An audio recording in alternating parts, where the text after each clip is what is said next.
explore that concept a little bit more of potential issues that can come up when you are kind of balancing that relationship between the MIFI, the client, the IRCC, and of course you, the RCIC. So I've got 5 little questions here for you.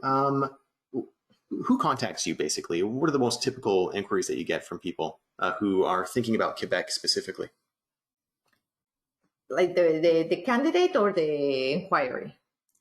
Like the most typical inquiry about Quebec is if they need to speak French to immigrate here. That will be the number one. That's because people really think Quebec means French 100%.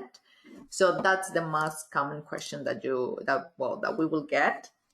And then after that will be if they can apply to come here and then live in another province.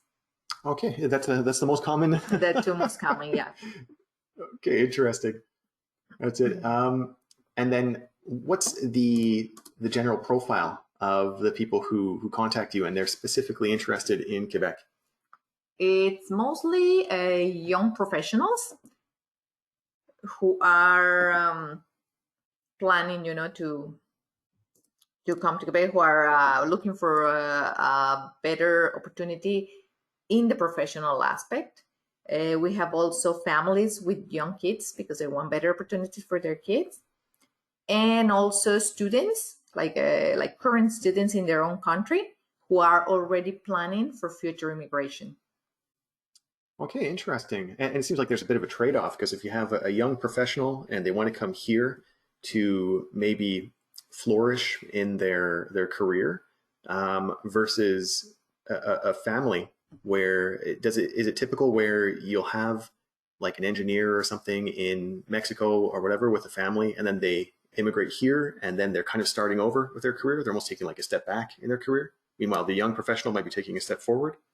Yeah, it's common, but you know what? The one thing that we always advise our clients, and that to me, I think it's one of the most important points for them to keep in mind is that you should come here with an open mind.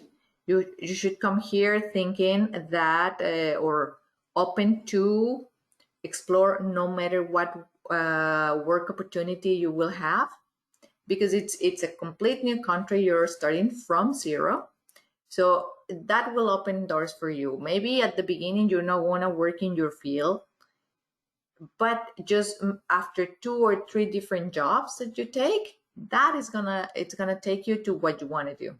Or sometimes you're gonna even have new opportunities that you never thought about that, and then you're gonna have a career change. So that's to me, it's a very important advice to my clients. When people think about Quebec and immigrating to Quebec, are there any kind of misconceptions out there?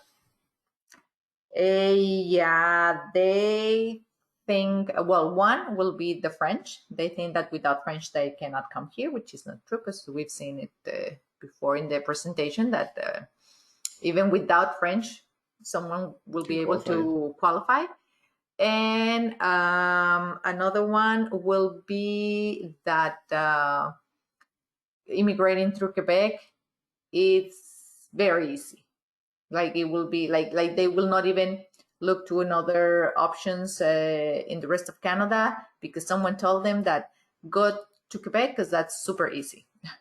And we've seen this actually in with some other kind of companies, I guess.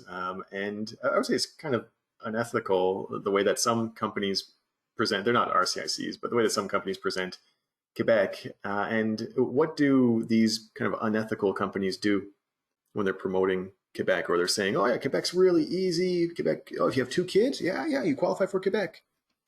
Yeah, or they promote that, oh yeah, you just go there and the Quebec government is going to help you to get a job. It's going to help you with the school. Or they don't explain to clients that a process through the province of Quebec, it's kind of a two-step process, or it's even two processes. You can see it like that, because you have to do the Quebec part first, and then you have to do the federal one. So then, yeah, that's also another aspect that they don't inform people about. Yeah, or I've heard if you go to Quebec, you just show up. The government gives you $5,000 just because they really need people in Quebec, and that kind of thing, right? But all you have to do is give me $5,000 and I'll take you there, and that kind of thing, right? So, yeah, so there is a lot of misinformation about Quebec. We've seen it kind of all over the world, and just from stories from other RCICs as well, that you have companies that aren't authorized by the ICCRC, first of all, and then they're definitely not authorized by the MIFI, and they are, talking about Quebec because I guess they're trying to take advantage of people. And then I think you talked about this, really, some tips for ethically promoting Quebec programs. Just be direct, be honest with everything, even if it's not the answer that the client wants.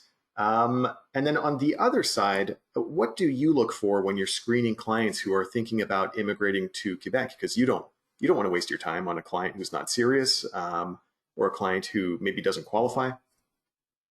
Yeah, well, basically, you focus on education, language, and work experience. That to me are the basics. And then after that, if it's a family, or if it's a single candidate, because that will help you define which program is better for them.